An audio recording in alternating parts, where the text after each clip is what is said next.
My mind never shuts up. It's a constant chit-chatter of the most random, useless things, and sometimes it can almost drive me crazy. But what if I could learn to just shut it all off?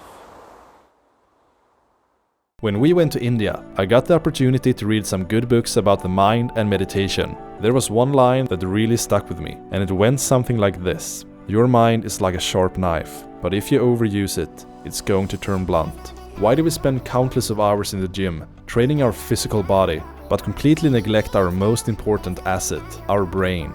A wandering mind is not a strong mind. If I let my mind wander all the time, how can I expect it to have a laser focus when I really need it for an important task? Some of the benefits of meditation include lower blood pressure, improved circulation, less anxiety, and less stress, which I believe is something a lot of us need in today's society. That is why I have decided to try my hands at meditating 30 minutes every single day for 30 days. I'm going to divide it into 15 minutes in the morning to prepare my mind for what's to come, and 15 minutes in the evening to calm it down. So this will be my first ever attempt at meditation. Just to let you guys know, 15 minutes is probably the longest I've ever sat still quietly during my 27 years on this planet. The first week of my meditation, I was struggling a lot. The sitting still part was fine, but my mind was racing. I think I probably had 1,000 thoughts during this 15 minutes. I thought about what I'm gonna do today, what I'm gonna say when the meditation is over. I thought about that I'm thinking this, and I thought about that I shouldn't be thinking this, and I thought about that, and my mind has just been racing all over the place, like 100 miles an hour in every direction. I couldn't find a comfortable position, my back was aching, and I just wanted to jump up and run around the room screaming, basically. 15 minutes felt like an eternity. You don't really think about how much time it actually is until you sit there quietly for 15 minutes and you realize that it's quite a lot of time. But I stuck to my routine, and by focusing on my breath and certain words or mantras, it got a little bit easier. Namaste, I guess. For the second week, I tried my hand at different kinds of meditation. First of all, I tried lying down, which worked pretty well since I could focus more on the meditating part and less on the sitting up part. I also used my spike mat, which got my mind more focused on the pain than on some random thoughts. And now comes the worst part with lying on this mattress, getting up. Because that shit hurts. Oh my god. Oh. Ooh. This is how my back looked like after 15 minutes on that thing. Does it look good? Hope so. Yeah, it's supposed to look like that.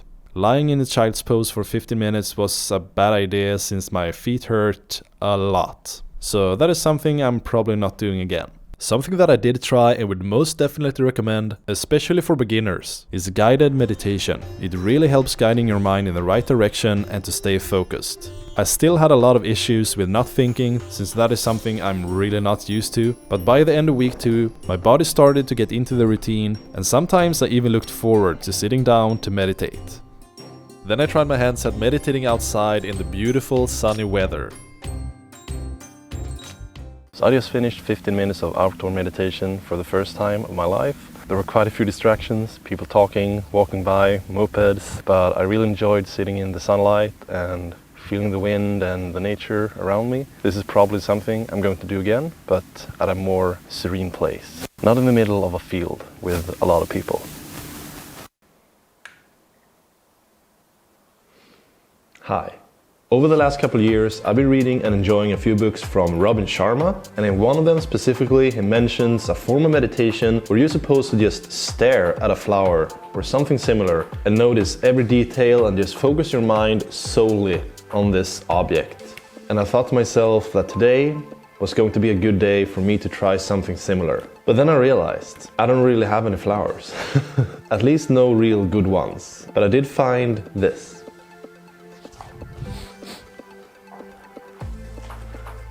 So it's a little bit clunky, but it does have one small flower, which I'm going to have to look at for the next 15 minutes. Interesting.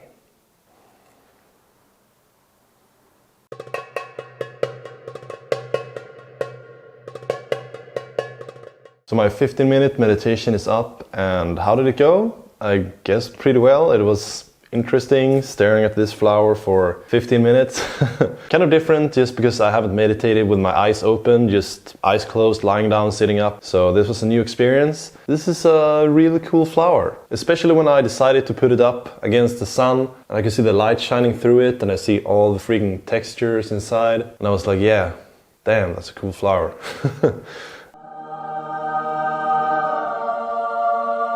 I guess this might be a good exercise to see the details in things and to be more here in the now and like trying to notice things you don't usually notice. That's just my thoughts about it. Cool concept. If you're into meditation, I definitely recommend you to try it out. So my 30 days of...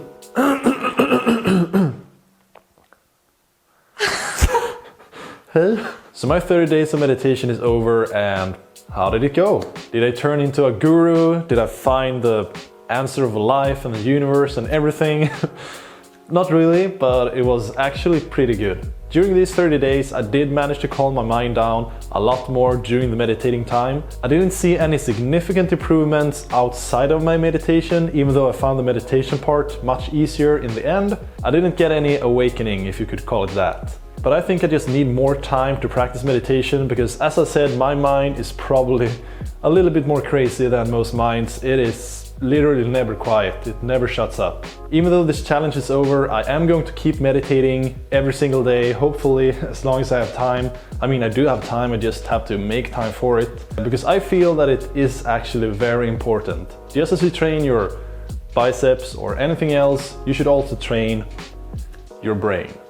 I would say the problem with our mind is that it's very easy to dwell on negative things and things from the past. But if you think about it in theory, you actually control all your thoughts. So all the negativity you think about from the past and things like that are things you can just learn to let go. And I think meditation is the path to that. It is you and nobody else that controls every single thought that goes in and out of your brain. And it's up to you how you want to experience this magnificent world.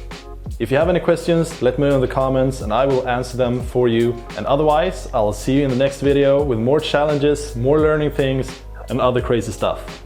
Thank you guys for watching. See you next time. Yeah! It's a monster!